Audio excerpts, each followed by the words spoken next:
Maingay ang hangdat.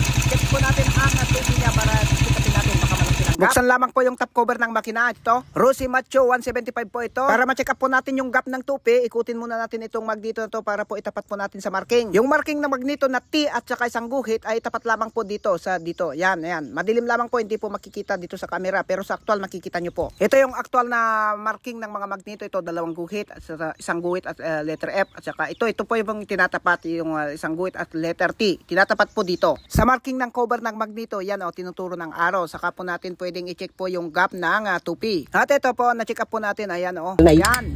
Kamar daklan nay.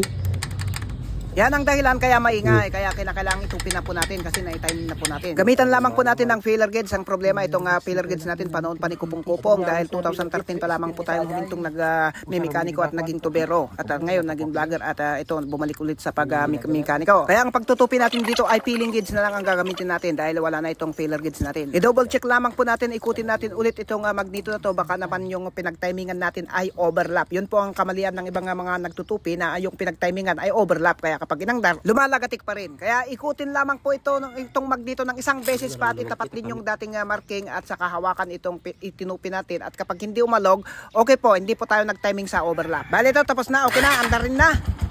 Yan, okay. Okay na.